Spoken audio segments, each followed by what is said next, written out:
Hey, what's up there, YouTubers? It's me again, Brian, aka Gamer 55551, and I am back with a My 2 Cent video for this week, for the week of October 22nd to the 28th. Hopefully most of you are getting ready for Halloween, whatever you might be doing, whether it's go with kids trick-or-treating or going to a Halloween party or any of the haunted events that might be happening in your local area, or handing out candy itself. Hopefully most of you out there will have a happy and safe Halloween, whatever choice you had to do on Halloween and all.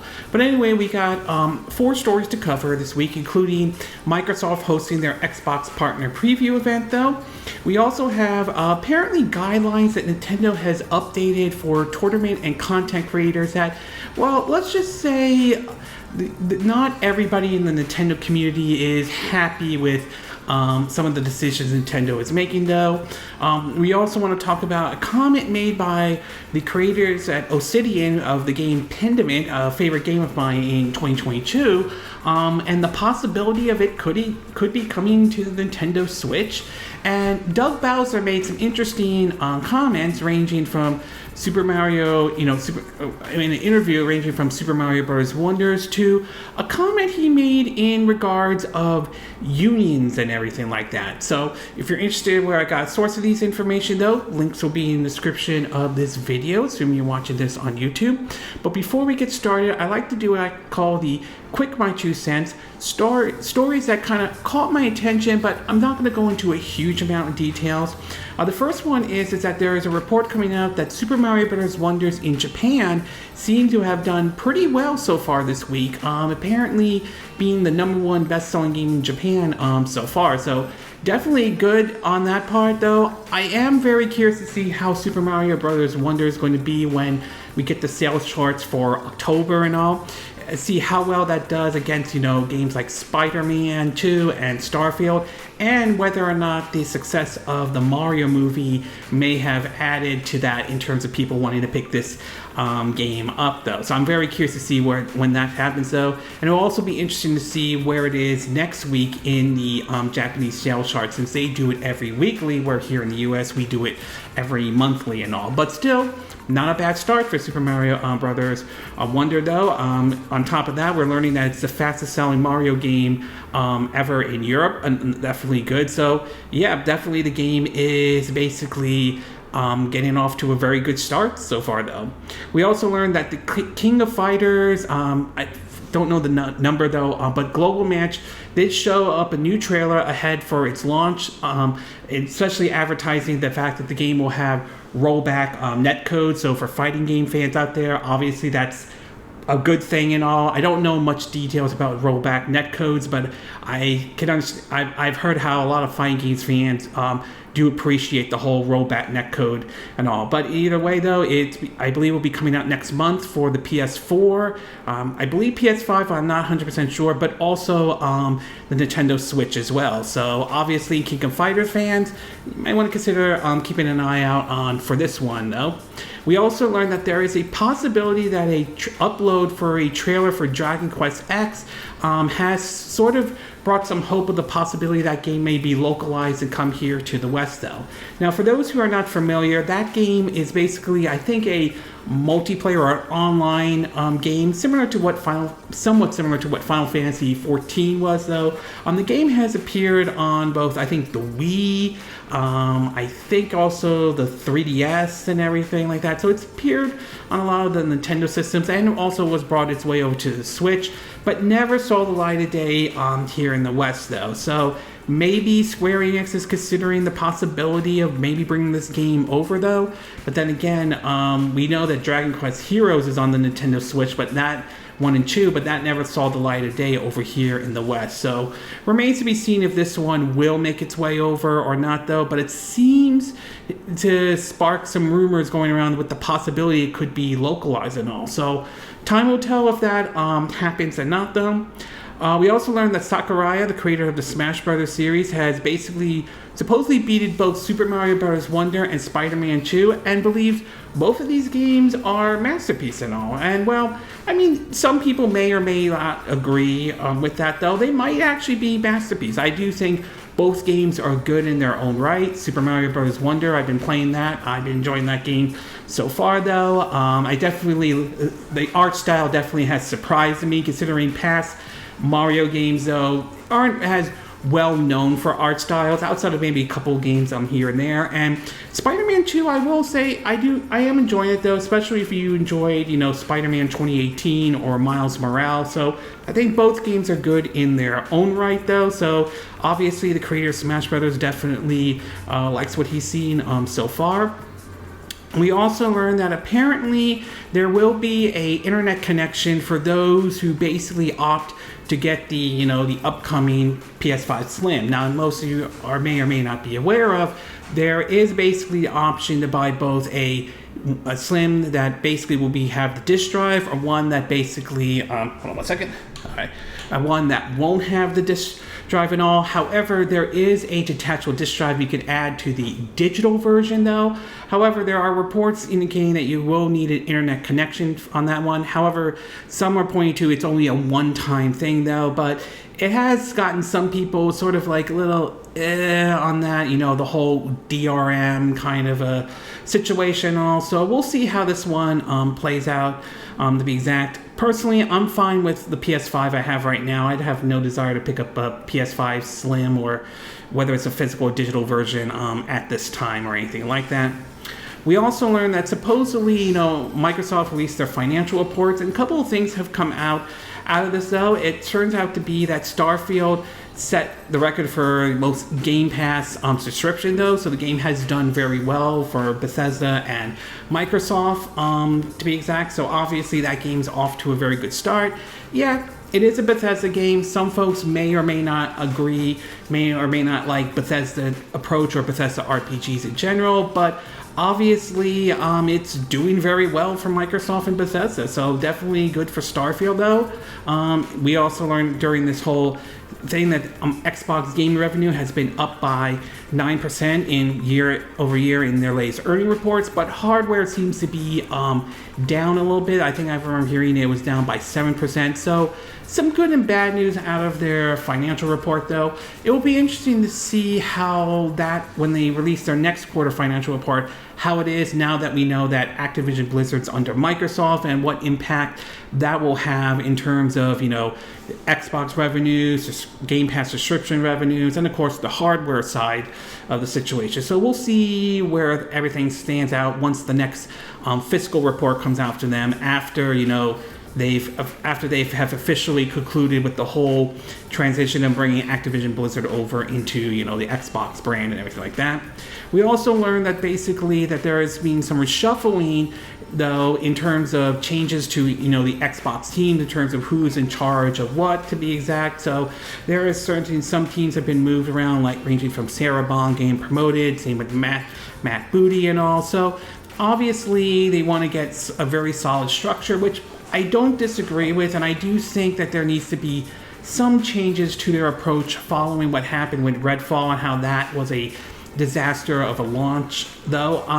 While I agree that they should have a strong structure to avoid that kind of situation, I also think that at the same time they don't want to create a situation where you have the higher-ups telling developers, you need to develop this style of game, or this next game that you're working on, it must be, an always online, or always have monetization, or anything like that. So to me, I'm hoping with these changes, though, this puts out quality titles and avoid the kind of situation like we saw with Redfall. But at the same time, I'm also worried of some of these higher-ups could go a bit overboard and everything like that. So we'll see if this change turns out to be good or not, to be exact. And last but not least, Obsidian has announced that The Outer Worlds, their sci-fi RPG, has surpassed 5 million in sales, though, which I think that's a good thing, though. I do enjoy The Outer Worlds. I think the best way to describe that game now is it's basically Starfield Light, just like how their upcoming game, I think it's called Evolve. Some are referring it to Skyrim Light, and you could make that kind of equation. Same with another game called Kingdom of Amalur Reckoning. So, yeah, I'm very glad to see The Outer Worlds is doing very well. I'm glad the game sold very well and all. I am very curious to see how The Outer Worlds 2 is going to play out, though, although we haven't heard much about it, though, so it might be a while until we hear about that game. I'm pretty sure they're working on, Evolve, getting everything all set up and everything like that. And in the movie and TV side of the My 2 Cent video, though, we are learning that they are planning to do a trailer for the upcoming Fallout TV show, which I believe will be premiering next year and everything like that. I'm very curious to see how this one's going to be handled because it's being handled by the folks who did Westwood. Never saw that one, but heard some good things about it, so it'll be interesting to see how this one fares, though. TV shows based off of video games can be sort of a hit and miss, though. Some have gotten mixed response like Halo did, and some didn't do too well like Resident Evil, but we've seen successes like Sonic Prime, The Last of Us, Cyberpunk Edgerunner, Castlevania, Witcher, so it can work if it's done right, so we'll have to wait and see how this one is done. We also learned that supposedly the negotiations will reschedule next Thursday. This has to do with the actor strike that has been going on, to be exact, though. So we'll see how that one is going to play out. Hopefully both sides can get something resolved. I mean, if a situation like the auto workers union can negotiate a deal with Ford and try to get something done that both sides can be happy with, hopefully that is the case. I'm sure something can be done with this situation. And last but not least, there's reports coming out that seem to indicate that Jonathan Major's domestic violence trial still going on, but it looks like there are some situations, at least from what I've been reading from this Deadline report, that some charges at least are being dropped to a certain degree, though, but it doesn't sound like that's the end of the situation, though, to be exact, with him, though. And it's going to be very interesting to see what Disney does with him, especially considering he's supposed to be the next big villain in the MCU, Krang and everything like that, and the whole multiverse saga. So we'll see how this one plays out, though. We'll have to wait and see. Okay, with the quick My 2 Cent part now done, we'll get started with our first story, and this one has to do with Doug Bowser. In a recent interview we had in Inverse, that he brought up some interesting things ranging from Super Mario Bros. Wonder, Switch 2, but one that kind of caught my attention the most was his comment about unions and everything like that. Now, he took over after Reggie stepped down as president of Nintendo of America, and kind of made his debut during E3 2019, when they did kind of a joke of showing Bowser and saying, nope, that's not the Bowser they're talking about, I'm the real Bowser. So kind of a play on it. And you know what, I don't personally hate the guy or anything like that. I mean, yes, he doesn't have the same persona as Reggie Fils-Aimé had or anything like that, but I don't think he was a bad person or anything like that at all, though. However, I will say a recent comment he made, I'm just a little iffy about this. And this had to do when he had to do an interview with Inverse, though it brought up basically, the Switch 2, which he was kind of coy about mentioning all. I'm pretty sure he's under strict rules not to talk about it at this time or anything like that, to, Super Mario Bros. Wonder. But the one question that was brought up, or he sort of mentioned, was in terms of his unionizing or unionization and everything like that. And as a blue-collar worker myself, though, that kind of caught my attention when he sort of brought this up, though. So anyway, in an article from GameDeveloper.com Biz, though, it brought up an interesting comment. Here's what he has to say. Here's what the article said, quote, amidst the largest unionization drive happening across the gaming industry, recently we've been seeing that with Activision Blizzard, as there's some hope with, Microsoft now under their control, though, there's a stronger push for unionization going on and everything like that. Across the gaming industry in the last year, Nintendo of America's Doug Bowser supports workers' right to unions, but doesn't think the company is presently in need of one.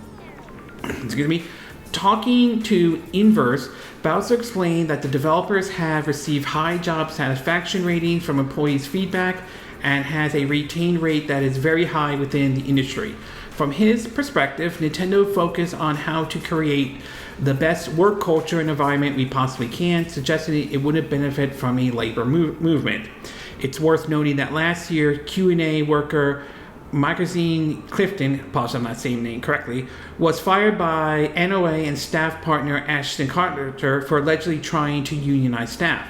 Clifton claimed the company engaged in union-busting practice from cohesive statements and action like surveillance to retaliate and refuse to hire. Nintendo and Ashton Carter were also the subject of a second separate complaint to the National Labor NLRB regarding alleged union-busting behavior. This person later settled with the two companies. Ashton Carter had to give them back pay, while Nintendo was legally required to inform Q&A workers for their rights to organize and bargain collectively. Bowser further told Inverse, Nintendo of America is always listening to our workers, and we want to make sure we have both formal and informal ways of understanding the needs of our employees and where we can improve, though. Everyone has the right to form a union, he continues, and certainly in the future, whatever it takes us, we respect that.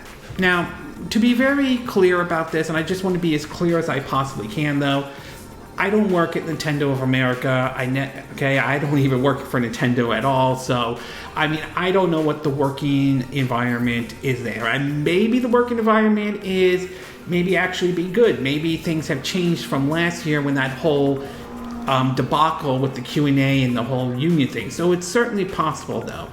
That said, however, I'm a little iffy about Doug Bowser's statement. Like I said, I got nothing personal against the guy or anything like that. It's just, I'm just not 100% sold on that statement, because we've seen higher-ups have used that statement before to make it sound like, oh, nothing's bad going to our company, when sometimes that's not always the case. And after what we saw last year with Nintendo of America in terms of allegation of union busting, and not to mention how some employees were treated, though, or like that really kind of did not sit very well with them at all. Now, I will say that I'm not going to go out of my way and say that Nintendo of America employees shouldn't unionize or anything like that.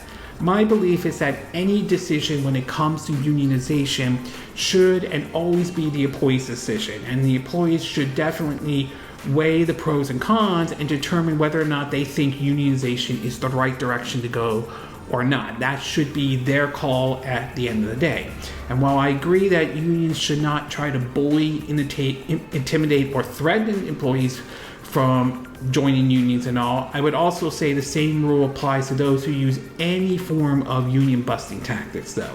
Decision when it comes to unionization should and always be the employee's decision, and that's something the Nintendo of America employees have to decide whether they think this is the right call to unionize or not. So overall, again, I got nothing personal against Doug Bowser. I don't hate the guy or anything like that, though. I have no grudge against him, but I'm just again, this is looking at this from a blue-collar perspective, though, and someone who is in a union and everything like that. I'm just a little iffy about that statement that he basically made. I just think it's just to me, I view it as a PR excuse to try to spin it as everything's perfect here, it's all sunshine and rainbows, that they don't need unions or anything like that. And I'm just not 100% buying that argument at all. Okay, we're going to take a quick break. When we get back, we'll get to part 2. And this one has to do with a game known by the name of Pentiment that might make its way over to the Nintendo Switch, assuming if this happens, though. So we'll take a quick break, and we will be right back.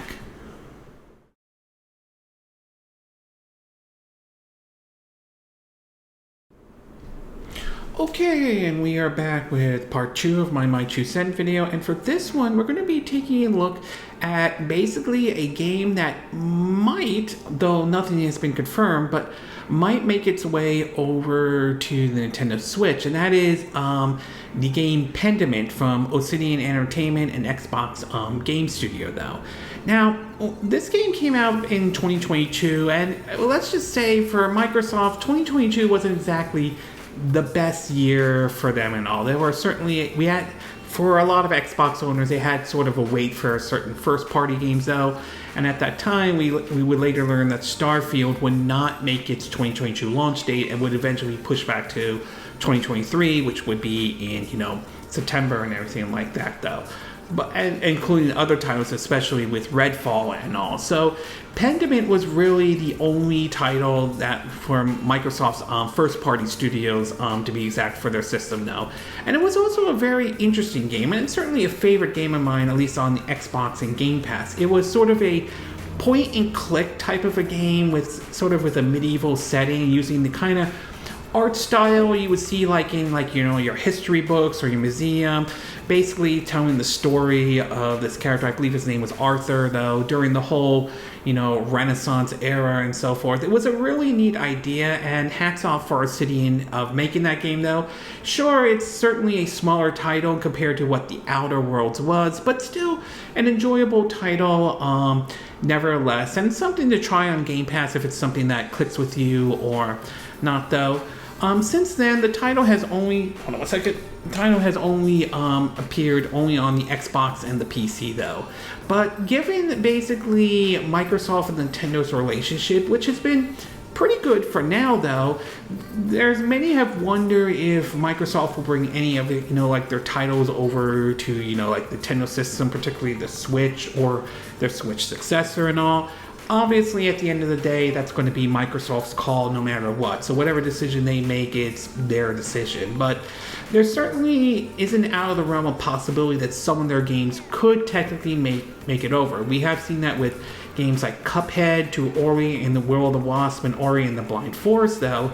And now it is possible Pentiment might be the next title, or might be a title that could technically make its way over to the Nintendo Switch or Nintendo's next system / Switch successor, though.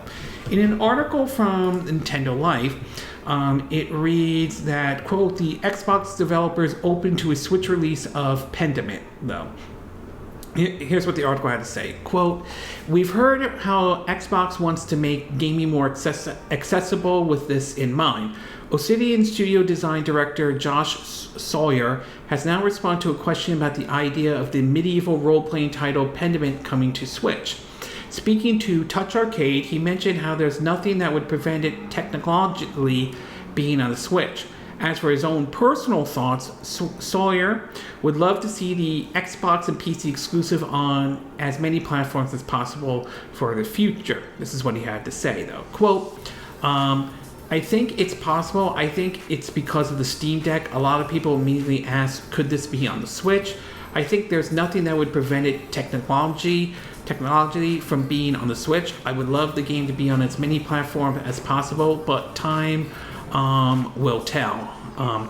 Further down the line, it reads that, quote, recently Obsidian's parent company Xbox completed its acquisition of Activision Blizzard, with the boss Phil Spencer mentioning how the team wants Nintendo fans to feel 100% part of the Call of Duty nations. Now, it is worth pointing out this isn't a official confirmation or anything like that, and at the end of the day, it is, like I mentioned before, it is going to be Microsoft's call. So whatever decision they make is going to be the decision. If they decide to bring it to the Nintendo Switch, then great, they do. If they decide they don't want to, that's their decision and everything like that. However, having said all of that, as I mentioned before, Nintendo and Microsoft's relationship seem to be pretty good and everything like that. So I would say it's definitely not out of the realm of possibility that a title like Pentiment could technically make its way over to the Nintendo Switch. Granted, as I said, there's no guarantee that will happen in any way, though, but I certainly would not be against a game like this coming to the Nintendo Switch at all. And I'm sure there certainly would be an audience for this type of game. I mean, as I mentioned, having played it myself, it is more of a point-and-click type of a game, though, and those who enjoy those type of games would probably enjoy a game like Pentiment. So overall, I would say There's no guarantee that a game like this will come to the Nintendo Switch, but given the relationship between Nintendo and Microsoft and where it stands at this time, it's definitely not out of the realm of possibilities and all. Okay, we're going to take a quick break, and when we get back, we'll get to part 3. And this one has to do with policies that Nintendo has recently put up or updated in terms of content creators and tournaments and all, which, well, let's just say not everybody seems to be happy about this and all. So we'll take a quick break, and we will be right back.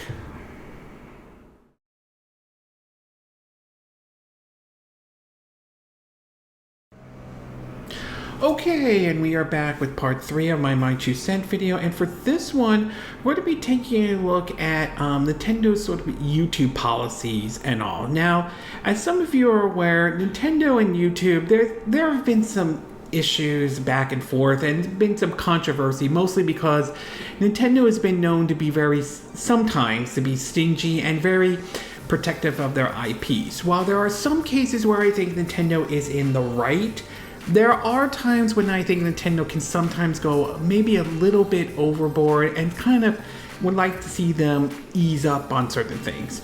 Well, recently they have updated some of their policies and everything like that, including parts with the tournament, though, in terms of those who want to host a tournament like a Splatoon tournament or a Smash Brothers tournament and so forth. And, well, let's just say the response has not been exactly great, though. According to Nintendo Life, it said, it points out that Nintendo has updated this week not only its tournament guidelines for fan event, but also content sharing creation guidelines across the multiple regions. These updates have changed rules and regulation, and well, and apparently not all good news according to multiple reports, with frustration now boiling over online. They point out the links to it. Some of it in terms of the game content is saying like, basically, you know, like you may monetize your video and channel using the monetization methods separately specific by Nintendo. Other formats of monetization of our intellectual property for commercial purposes are not permitted. We encourage you to create videos that include your creative input and commentary. Videos and images that contain mere copies of Nintendo game content without creative input or commentary are not permitted. You may, however, post gameplay videos and screenshots using Nintendo's system features such as capture buttons on Nintendo Switch without an additional input or commentary. You are permitted to use Nintendo game content that is generated after the game has been officially released. Release information, they point out a link there, or if it's from promotional materials officially released by Nintendo, such as product trailers or Nintendo Directs. If you want to use the intellectual property of a third party, you're responsible for obtaining any necessary third party permission. You are not permitted to apply or state that your videos are officially affiliated with or sponsored by Nintendo. We reserve the right to object to any content we believe that is unlawful or inappropriate, or not in line with these guidelines. They also posted some questions, basically saying that, questions like, what do you mean by appropriate videos or images sharing website? They're saying they are referring to most commonly used video and images sharing platforms such as, but not limited to, YouTube, Twitch, or Instagram. They have a right that it unfraudulent or inappropriate or not in line. They're saying that, quote, one question asks, like, what type of content are acceptable under the guidelines? What type of content are not acceptable? They say, quote, like, we encourage you to use Nintendo game contents and videos, images that feature your creative input and commentary. For example, Let's Play videos and video game reviews are within the scope of the guidelines. However, you may not simply upload or live stream an existing Nintendo video gameplay footage without your own creative or editorial input or copy of content created by someone else. For example, mere copies of Nintendo's promotional videos, trailers, tournament, music soundtrack, gameplay sequence, and art collections are outside the scope of the guidelines. In other words, they're kind of saying you can't put a soundtrack for a game, in basically, you can't use a soundtrack from their game or load it up. At least that's how I am on YouTube. At least how I am reading that though, and they say you can monetize. They're saying currently what exactly are the monetized methods separately, specifically by Nintendo as referred to the guidelines. And they point out, like YouTube, X, Twitter, Facebook, Meta, and everything like that. And basically, they put all this stuff out here and everything like that. They also asked about, I am planning to host a game tournament using games which Nintendo owns the copyrights and to upload or live stream a video of the tournament on that applicant video image sharing site. Are these activities subject to these guidelines? Also, is hosting a game tournament covered by these guidelines? And they answer, uploading and live streaming gameplay videos of games for which Nintendo owns the copyrights to video sharing sites is subject to these guidelines. However, when hosting a game tournament, please follow the community tournament guidelines, which they also have. They point out a couple things here, and they point out a whole bunch of rules. And well, let's just say the response has not been exactly great. Some folks have written, time for a rant because I've never been more disappointed in Nintendo than I am today. This is a huge step backwards for accessibility in gaming. Some say basically, Nintendo posted new guidelines for Japanese Smash tournament tonight, and they say limited size a regular fee to 2,000 yens, $130 US. Limited offline tournament size to 200 entries or less. Sponsor monetization restriction. No cash prizes though. Some have written that said that quote. I asked chat to rewrite the new Smash Bros. Rules as a angry mother grounding her child. Etc. saying, Nintendo of America has published their tournament guidelines. It appears to be basically identical to Europe and Japanese version. All tournaments outside the limits will require a license. The application will open in early November. One person says, quote, seeing the Nintendo guidelines is extremely sad, but what's worse is seeing how it affects major pillars of the scene. I got into content creation for the same reason as many, to push Splatoon as a casual and competitive game. Hopefully people will still stick around and continue. Another person writes, almost none of the competitive Smash and Splatoon tournaments are considered community tournaments based on the definition given. We have for-profit tournaments which are fully permitted via licensing. It's another person says, quote, people who say that our initial response to Nintendo's new guidelines were overreacting, that license will be easy to obtain and Nintendo will just for us. You clearly have not seen Nintendo's track history. If you know the Panda Global Fiasco, you'll know. Others are basically others, at least in the comment of this article, have responded. Some, not everybody, but some have responded differently. There's been some like saying gamers are mad. Looks like the day that ends in Y. I suspect there are legal reasons for these changes. Another person write, how dare an IP holder, it means sarcastic, protects their rights. How dare they tell me I have to get a license and follow their rules if I run a for-profit event to make myself money off the hype around their properties and all. So another saying, people still haven't realized that Nintendo aren't their friends nor has ever liked them and all. So this is a very much, in my view, this is kind of a very gray area to be exact though. Do I think Nintendo may be going a little bit overboard on this? To a certain extent, yes. Again, to be clear, I understand they have a right to protect their IPs and everything like that, but I do kind of feel that they are going maybe a little bit overboard to some of these rules that they're putting in place and everything like that.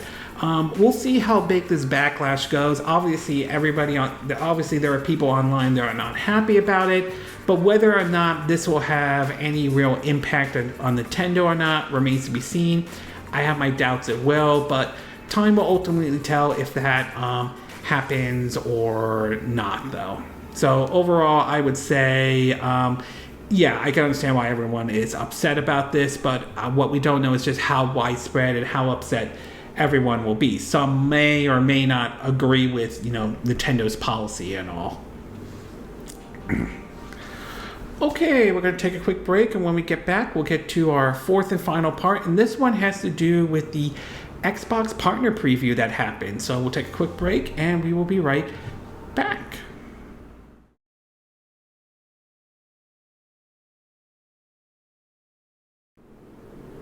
Okay, and we are back with our fourth and final part of our My 2 Cent video for this week. And for this one, we're going to be taking a look at Xbox, particularly their partner preview event that they had this week and all. Now, it was around I think maybe 29 to 30 minutes long in terms of what they were showing up, mostly of upcoming games and so forth. A lot of this was basically pretty much third-party games and everything like that. And while I will admit there were certainly some games that they showed that were interesting and some that kind of caught my attention, I would say this one was alright. I mean, it wasn't terrible or awful. It just wasn't exactly, let's just say, blew my socks off or anything like that. As far as what I like, though, I will say the Metal Gear Solid Snake Eater remake that they showed with the game running on Unreal Engine 5 doesn't look that bad, though. So far, what they showed does seem a bit promising, though. That being said, though, I do have some concerns, considering we've seen some games run on Unreal Engine 5, and well, I think one was, that Immortal Avenue, if I'm saying the name correctly, that ran on Unreal Engine 5, and that didn't get the best response out there and all. So we'll see how this one plays out, though. But I will say what they showed definitely looked promising in terms of with the Metal Gear Solid Snake Eater remake. The next one is the Alan Wake 2 gameplay reveal that they showed off, and I like what I'm seeing, though. I'm definitely getting a little bit of a Resident Evil Within vibe to it in a certain way, and that certainly is by no means a bad thing. I am thinking about checking out that title. I'll probably take a look at that one, though. The next one they showed off was Still in the Deep. This is a new one from, I think, the developers, the Chinese Room. I think they did the one called Everyone's Gone to the Rapture. That one looks very interesting in terms of it being like a horror type, set in like an oil refinery and so forth. So that one definitely looks interesting, though. And last but not least, what they showed was the last one called Ikaro, A-K-A-R-O. Excuse me. Will Not Die. That one looks kind of interesting as an action title with roguelike elements. That's one I will definitely be keeping an eye out for, though. I'm very curious if that one will come to Game Pass or not, but it's definitely one I am certainly going to be keeping an eye out.